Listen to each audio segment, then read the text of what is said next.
you! I wanna feel your butt! Skip! Commentaries. Took you all night to think of that title, huh? Oh boy. Ooh, watermark a la Tubers93. GSTSuperworld here, and welcome to another commentary. Now, if you noticed that I face palmed already at the beginning of the video, with a hand that obviously isn't yours, it's because I can't believe I'm doing another pedo Sonic fag under the name of Silver the Hedgehog 42.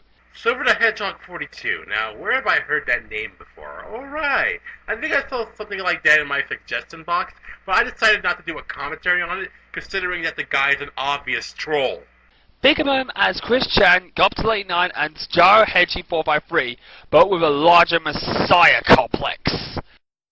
Okay, larger Messiah complex. Keep in mind that he said that. Now, today's commentary is going to be You're on too his close top to the mic! 10 most sexy Sonic characters. I'm beginning to think this guy is going to be like Jaro Hedgie 453's biological twin brother.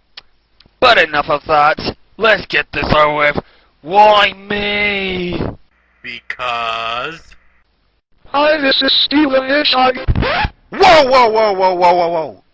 Thanks for that, MSkull01. Did you really need to insert a clip of somebody going, whoa? And yes, not even 5 seconds of the video, and I've got a couple of problems to bring up. I have a problem. Why does that blackboard say the internet is serious business when it has nothing to do with the part you're responding to? 1. Another recolor. When is everybody going to start using proper avatars and not even recoloring over certain Sonic X pics? Yes, proper avatars, like characters made from a South Park template, or Pretty Boys from Pokemon. Hell, even Chief Shadow 1750 had a green color, and he did better than this guy will ever do. And second of all, you're using Speakonia. God, when is everybody going to use their proper voices? Ugh! Speaking of proper voice, why not take your proper voice away from the mic, huh?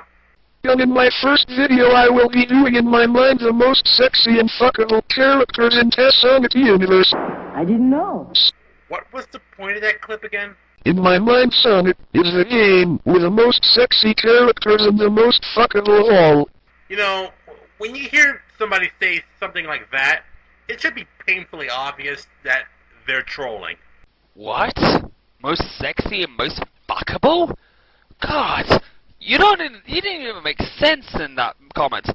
And plus the fact that makes you like a complete pedophile and even a complete gay racist sexist. This commentary was brought to you by the Word Blender, taking words together and mixing it up to make no fucking sense whatsoever. Let me guess, you didn't plan out what you were going to say before you started recording, did you?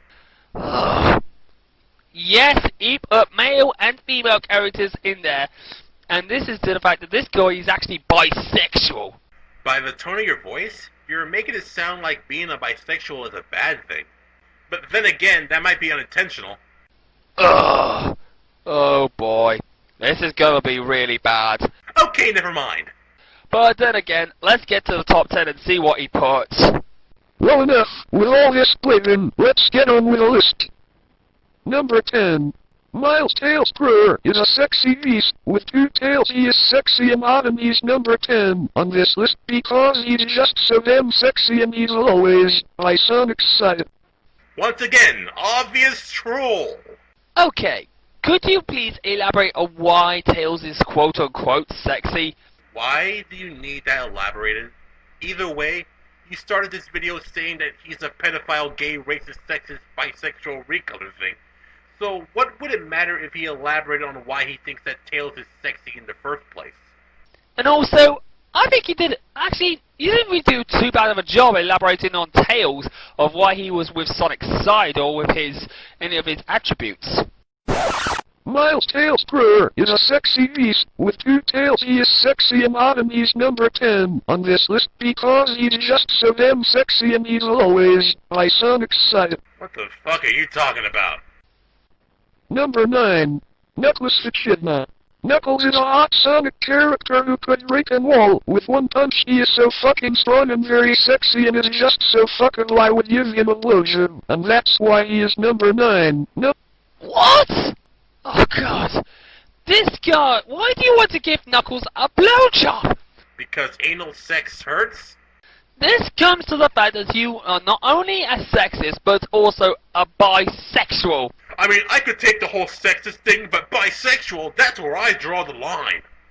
By meaning wanting to fuck male and female Sonic characters. Oh, so that's how bisexuality works. God, this guy is a bigger fur bag than Up to Late 9 and Gyrohead G4x3 hands down. This guy is unfucking believable. Great. Amy Rose, she is a very sexy pink character and the fur makes her all the more sexy and fuckable. She is always chasing after Sonic, because she wants to get laid by him, but if she came around me she sure would get laid. You can't trust me on that. You need to shut the fuck up! Hey buddy, go easy on the video clips, okay? Ugh, oh my god.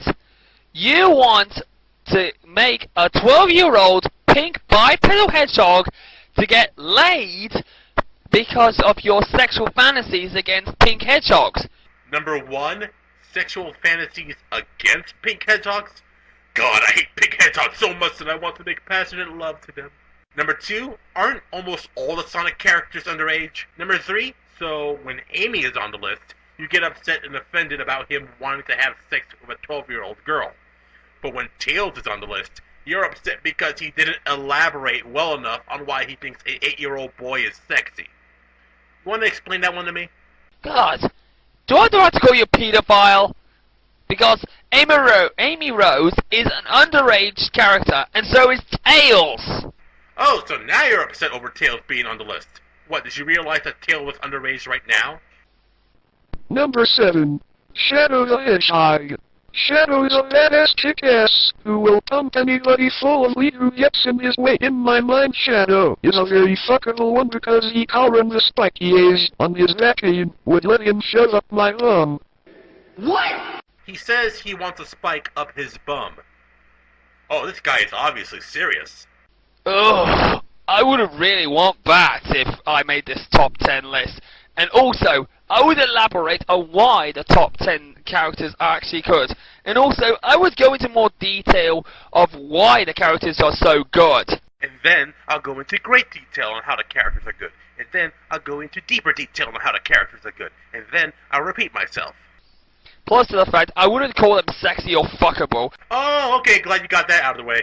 I would say best in video games as well. And any of their attributes and abilities and traits.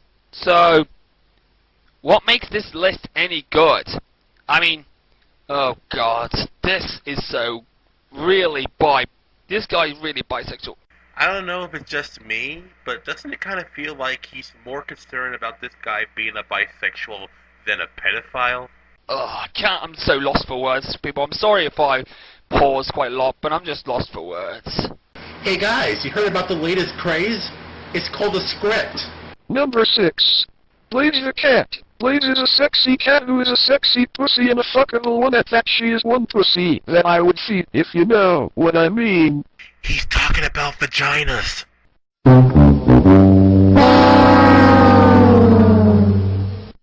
Are you really fucking kidding me? Yes. Yes, he is. You are calling one of my favorite characters, Blaze the Cat, a pussy? Yeah, but not in the context you're thinking about. Vaginas. Oh my god! This guy really is a complete sicko! Yeah, that's pretty much all you've been repeating throughout this entire video. And that's not all. It gets even worse when we get on to the list. You'll see what I mean when we get to the later part, get to the second half of this list. Trust me guys, you'll think I'm correct. No, I just think you're a fool who couldn't tell an obvious troll if it bit you on the nose. Number 5, Silver the Hedgehog.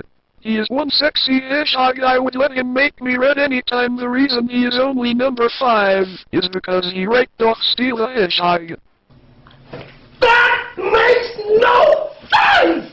Because it's not a commentary without a Nostalgia Critic clip. In fact, more commentaries should have Nostalgia Critic clips. There is totally not an overabundance of Nostalgia Critic clips being used by commentators. No siree, Bob. Now, if you excuse me, I gotta go play the same Todd in the Shadows clip for the 50th time, just in case somebody decides to call me a hypocrite. Oh my god. Are you really that stupid? Silver was in the Sonic series since 2006's Sonic 06. Steal the Hedgehog was created in 2011, so it's the other way around. Your character ripped off Silver, an official Sega character. You know, it's almost like if it was a joke. Like if it was an indication that he is trolling us. And speaking of which... Number 4. Steal the Hedgehog. Steel is a sexy animal and the coolest of all, but this is not a list about cool. Wait a minute, you put your recolor on the top 10 list? Dude, isn't there supposed to be an official, say, Sonic characters list? An official top 10 sexiest Sonic characters list? I don't think Sega would be up for it. Not a recolors list? Putting your character on the top 10. Now, where else on YouTube have I seen this before? Not again. Number 3. Roushutsu. Roushutsu is a sexy hat that shows a lot of cleavage. Okay, could you please at least elaborate on why Rouge is so sexy, other than explaining the fact of her big, large breasts? What's with this whole angry tone you have with this video? Why are you so upset over some guy talking about Rouge's cleavage? And what's the point of him elaborating on why she's hot when you're already established that he's a pedophile, bisexual, sexist, racist, recolor, periwinkle, Eddie Izzard, Cocoa Puff, cornflake, taco man? Oh, God, this guy really is a pedophile and a sexist. Don't forget, he's also a bisexual!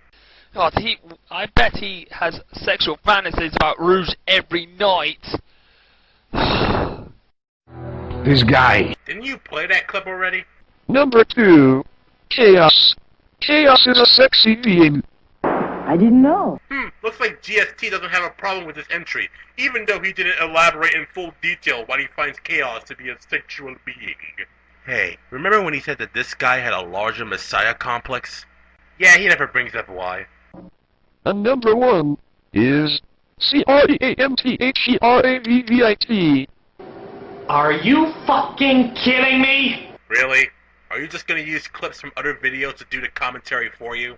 Yep, it's Cream the Rabbit. This sexy chick is the most sexy of all the Sonic character, mainly because that fuck me face and that cute smile and long ears. I would drill her in every hole, and she was most likely made for hentai because come on, WOULDNT want to fuck her up. But 4 hours.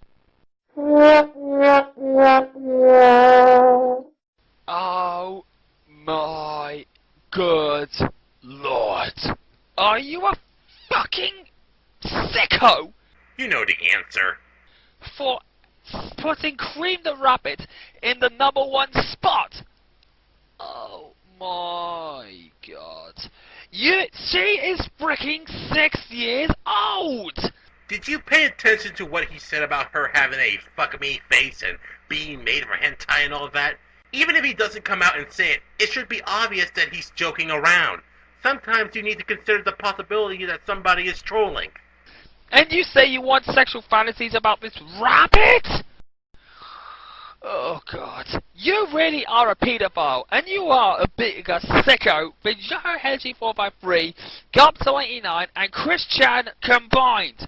Except for the fact that those guys were serious about it. You fucking ignorant jackass! Ugh. Yes, let the hatred flow through you. I don't believe this guy. Come on, she's so sexy, who would? And he want to see what's going on under there and drill it. Well, that was my top 10 most sexy and fuckable Sonic characters, and I think everyone will agree with me about Cream the Rabbit. Wrong! Hey, Saddlestar, what do you think about this guy's commentary? I think he's taking these jokes too seriously. Yeah, I think so too. Well, what's you, Aki, and leave it in the comments and goodbye. That is where the video's over, and thank God it's over. This guy is so much of a big sicko. But let's get on with the verdict and explain more, shall we? Yes, we need to explain in full detail why a guy who puts underage anthropomorphic characters in the top 10 sexiest characters list is a sicko. Because it wasn't like we haven't already said it over and over again in this comment. Oh my god! This top 10 list is absolute garbage at its worst. And your sexual fantasies for underage characters is absolutely mind-blowingly appalling. Okay, so what did I think of this video? Yeah, that's the question I've been asking myself this entire time. What do you think of this video that you've been yelling and screaming at for the past 10 minutes? It was wretched. Your lack of elaboration was absolutely bad. Your sick fantasies are absolutely complete pedophilic. But worse, they were also bisexual! Skip! And overall, this absolutely was atrocious. Bottom line, this list fucking sucked. And at the end of this day, this list was terrible. And when all said is done, I found this list to be horrendous. And to top it all off, this list was unbearable. And furthermore, this is not a very good list. Period. I don't care if you're going to troll me with a comment, you're just going to make me laugh even more and just humiliate yourself even worse. Because, you know, beating trolls can lead to people getting their game stronger. And if you kind of respond to me, you make me even more stronger. Do I even have to point out the irony? Well, that's all from me. Until next time, this is GST signing out saying good night. Thank you for joining me, and I can't wait to get the 3DS. Well, thank you for telling us that information, even though it's apropos to anything that was discussed in the video.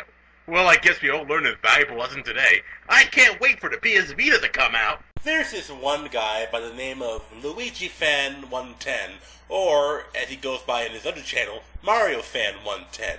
Now, besides having the most original and unique usernames of all time, he also does IGN rants. How are they? Wow! I swear to God, if anybody tries to combat me on this, you're a fucking idiot too. Yeah, you know, LuigiFan110 is such an idiot. Okay, how am I an idiot? Every argument that this guy provided, I completely destroyed it with evidence. Clearly, we're dealing with an intellectual that is so confident with his ability to debunk any and all arguments presented to him that he is willing to denounce any and all detractors. Well, on with the commentary! And I'll be skipping to the parts I want to commentate on. Uprising is a fast-paced, light-hearted action game featuring an insane amount of unlockable content and a very strong multiplayer component. Though it struggles in some significant ways, this latest game from Super Smash Bros. Creator Masahiro Sakurai is yet another great entry in the 3DS's relatively young library. Oh, struggles in some significant ways, huh? Alright, let's see what those are, shall we? Notice how LuigiFan disregards everything else that the reviewer says and just zones into the part where he says the game struggles in some significant ways. That's pretty much the entire video in a nutshell. As Pit actively confronts the forces of evil, he will banter with allies and foes alike, not only commenting on what he's currently fighting, but the larger situation he finds himself in. The downside to this banter? The characters won't shut up. It's true. Though the voice acting here is generally commendable, the fact that no one will stop talking can often be distracting. Yeah, well, there's an option to turn the voices completely off. So, that argument is pretty much void. Anybody else hear that? That little laugh that he did? That little laugh that is full of smugness and pretentiousness? The kind of laugh that says, oh, what I just said was so clever and witty, I totally showed that opposition something. Yeah, that laugh. Here's the thing, though. That complaint is still relevant because it is still a part of the game. He'll want to turn off the voices because he finds them annoying. You might as well say, hey, turn the volume off so that you won't have any sound-related problems at all. However, multiplayer combat feels very different than the campaign, particularly when human opponents are involved. The campaign's enemies won't be trying to rapidly strafe and outmaneuver you, highlighting Uprising's biggest weakness, its controls. Oh great, here we go. Uh-oh, they're gonna point out the positives and negatives of a game? What is this, a video game review? Whether on land or in the sky, the default controls use the circle pad for movement, the stylus for aiming, and one shoulder button for shooting. This scheme, regardless of any adjustments made in the options, works reasonably well in the air, and the game's emphasis on bite-sized chapter segments certainly helps. However, when on the ground, the stylus proves more challenging, as gripping the system with one hand is cumbersome. These sequences and the entire multiplayer component desperately need a dual-stick control option. Oh, dual stick control option, huh? What about the Circle Pad Pro?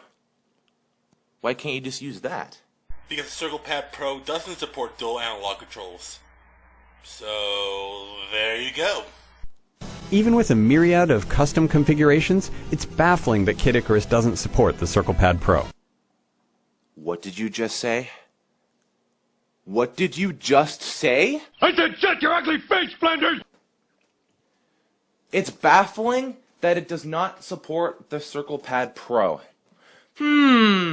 Really? You're claiming that this game does not use the Circle Pad Pro? Are you claiming that it's not compatible with this game? Because I'm looking at the box right now, and it says that it's compatible with the Circle Pad Pro. Wow! So IGN, you lied again! Hey, here's a simple question. When you were looking at the back of the box, did you see the part that says, and I'm quoting, attach the Circle Pad Pro sold separately for alternate left-handed controls? Because that's basically what the Circle Pad Pro is used for. Left-handed controls. Not dual analog controls, left-handed controls. And that's what he was talking about. What if I'm someone that wants to look at a review, huh? What if I want to get this game and I want to look at a review for it? I want to see what the game is like. Let's look up a video review, shall we? And then all of a sudden, we get lies. We get lied to. There have been articles before the game came out that told us how the Circle Pad Pro works for Kid Icarus, especially in IGN. And you know who wrote that IGN article? Richard George, the same guy who's doing the review that you're ranting about. It does support the Circle Pad Pro, okay? It says it on the back of the fucking box. It also specifies that it's used for left-handed controls in the back of the box. Who knew? Well, to be fair, could have Richard George have said it's baffling that Kid Icarus doesn't support the Circle Pad Pro for dual analog controls? Well, yes, that would have been a better clarification. Then again, he did say that in the written review. You know, the full review that is a more detailed version of the video review. Just pointing it out there. And if they were lying, that would mean that they would be purposely withholding information, even though it was on their article and the written review. So how is that lying? Circle Pad Pro compatible. Fucking idiots. You know, basically this is what makes his videos just hard to watch, because every video that he makes ranting about IGN is just oozing with hatred and anger and a condescending tone that just highlights the bias that he has against the website to begin with. Despite these aggravating flaws, aggravating flaws, even though it supports it! If you're left-handed, that is. Kid Icarus Uprising is a flawed game. Not! Oh snap! Oh wow, not. I haven't heard that come back since elementary school. Like, how old is this guy? Like 14 or so? 20? He's 20 years old and he's using the not card? I'm a 21-year-old guy using a video game character to represent myself, and I wouldn't even resort to using the not card. Seriously, you would have been better off going, your mom is flawed. Oh yeah, and denying that Kid Icarus Uprising may be flawed, doesn't make you look fair and balanced. The controls could use some significant work. Yeah, significant work. Yeah, even though there's nothing wrong with them and it just takes getting used to. Even though it's not difficult to use the controls in this game whatsoever, so, you know. You can literally say that about any game. Any game. It still doesn't make it right. Just because you get used to a control scheme doesn't mean the control scheme is good. You can get used to eating rocks, broken glass, and Snapple. It doesn't mean that's a healthy diet. Yeah, it's a tiny bit, inconvenient. The tiniest bit. But anybody who complains about the controls in this game is an idiot. So yeah. Dude, if somebody had a legitimate reason as to why they don't like the controls of the game, that doesn't make them an idiot. I mean, you actually believe that, man? Like, how old are you, Owe? It just takes getting used to. And it doesn't take that long either, so yeah. Idiots. Hey, Luigi fan. You know, this might be odd, but you know who agrees with you for the most part? Richard George. Despite these aggravating flaws, Uprising's core combat mechanics are still thrilling. It's worth fumbling with the settings, options, and positioning the 3DS, because the action and the adventure are so much fun. Uprising is the video game equivalent of an interactive roller coaster, one that doesn't let up until its credits roll. So he basically said that the controls are worth fumbling over because of how much fun the game is. So why are you upset? He's saying the same thing that you're saying now. Of all the reviews of Kid Icarus Uprising to be upset over, why one that's overly positive about the game? I can understand disagreeing with him, but this is beyond disagreeing. This is just bitching. The action sometimes gets a little crowded, and the voice acting can get irritating. Then turn off the voices. Idiot again. Oh man, the animation of this cartoon is really bad. Well then just close your eyes whenever you watch the cartoon, idiot. Yet those flaws are outweighed by stunning graphics, music, combat mechanics, unlockable content, and much more. This game has so much content that you'll be playing it long after you've completed the campaign, particularly if the multiplayer component hooks you, which is likely. Kid Icarus isn't exactly a noteworthy Nintendo franchise, but after Uprising, it should be. This world and the type of adventure it contains should not be limited to one game. Here's hoping we see more from Pit and his demonic foes. For more on Kid Icarus Uprising, stay tuned to IGN.com.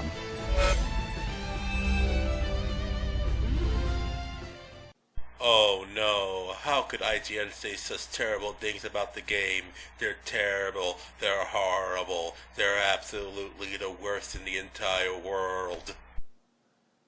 Alright, now, as tradition, let's have a look at the verdict screen. Okay. Oh no, let's not look at the entire review as a whole. Let's look at the verdict screen, which is a summary of the video review, which is a condensed version of the full written review. Wow, epic reference. The waves splitting apart, man, I love that. And by love, I mean hate. But, yes. Let's see. 8.5. Yep, that is great. It's a great score. And that's all that should matter. Good night, everybody. But, let's have a look. Oh, I see a negative that says controls. What kind of cold unjust world is this? Even though there's nothing wrong with them. All you need to do is get used to the controls, and you'll be fine. Getting used to the controls does not mean that the controls are good. It just means you got used to the controls. Why do I feel stupid for saying that? I mean, it kind of reminds me of the whole Mario Strikers thing. The one on GameCube and then the one on Wii. Oh, man.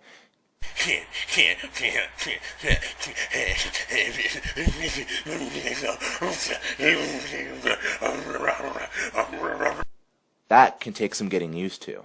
But it takes time. It really does. The gameplay is a bit redlining in Mario Strikers, but you know what? You get used to it. And then eventually it becomes fucking fun as hell. Same thing with this. But isn't that what Richard George said in this review? Now that I think about it, doesn't saying that you have to get used to the controls automatically imply that the controls aren't that great to begin with? I mean, yes, Richard George is saying that the game is fun enough to fumble over the controls with, yet you still have to fumble with the controls. All I see is a negative that says controls. Because that's all you see. All you see in any IGN review is just the negatives. You know, if you paid attention to the positives, you might find something that you agree with. So, this game should get a perfect score then. Really? Really? What's wrong with an 8.5? I just asked this question. What is wrong with an 8.5? Please, someone tell me, what is wrong with an 8.5? Oh. Wow. Okay. I don't give a shit if a game gets an 8.5 or an awesome score. Who did you get a 10? I just fucking love to point out flaws, okay? That's how I roll, and I'm sure you guys know that already. Yeah, but when somebody does the same thing to you and points out your bullshit, no matter how nice they are, or they're trying to be, you block them. And it's not really the fact that you blocked us that was the problem. It's the pompous attitude that goes along with it. Like, oh, I'm the one pointing out all the flaws in IGN's reviews. And if you disagree with me, then you are the idiot here. I'm just so passionate about video games that I feel obligated to defend them from people who also like them. Do you hear the people singing the song of angry men? So, back off in that regard, okay? I don't care what the score says. Who did you get a 10? If IGN has flaws in their review, I repeat, I will point them out. Okay? I'm the hero that this city deserves. Especially the comment he made about the Circle Pad Pro. He says it's baffling that the game doesn't support it, yet on the back of the fucking box, it says it's compatible with the Circle Pad Pro.